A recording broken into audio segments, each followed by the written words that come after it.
This morning's run was even tougher than usual. My legs felt like lead weights. I couldn't seem to suck in nearly enough air, and no matter how hard I tried to keep up with the friends I was running with, they just kept pulling away. Even though I've been a regular committed runner for over 20 years now, I've never been very good at it. Yes, I do wake up before the sun at least 4 days a week and pound out my miles, but my lap times on the track still seem to get slower and slower. And even though I finished a bunch of marathons, half marathons, and 5 and 10Ks, I'll bet you could still beat me on our next run together. But here's the thing. As much as I'd like to be a better runner, I don't need to be a better runner. Being faster and more accomplished would be nice, sure, but being faster is not mandatory.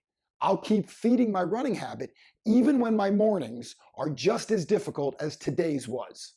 Why doesn't my running performance matter? Because absolutely nothing depends on how quickly I scoot around the track. No one depends on my running ability to pay the bills, keep the lights on, or make the world better. Running didn't buy my house or put my kids through college. Running hasn't contributed to charities, hasn't taught classes, or given anybody help or advice.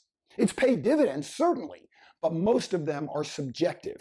I run to stay active, to keep in shape, spend time with my friends, and quiet the chattering monkeys in my mind. And no matter what speed I run, it accomplishes all those things for me. So regardless of the amount of time, energy, and sweat I devote to running, I don't need to get any greater return on my investment. It's a straightforward deal with a simple payoff. Speaking, writing, and consulting is different. Excelling in those disciplines is how I earn my place in the world. When someone pays me for my expertise, I've got to be on top of my game and have a better solution than the other choices they could make. And when somebody asks why they should hire me instead of another keynote speaker, I've got to be able to show them objective, empirical evidence to demonstrate why I'm the superior choice and worth the fees I charge. It's also a straightforward deal with a simple payoff. In this case, my clients need to know that their businesses and their lives are better because I'm involved. It's the same for you and your brand. My running group usually gets together on Saturday mornings after our long run for coffee, croissants, and chit-chat. We were sitting outside a local bakery last week and an old friend happened by.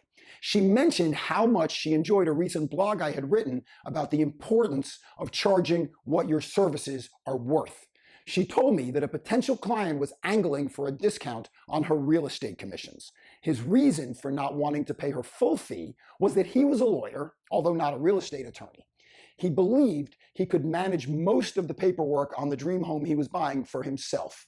She countered that the difference was not in their respective abilities to read contracts or fill out forms. Instead, it was the difference in possible outcomes between engaging her and not engaging her.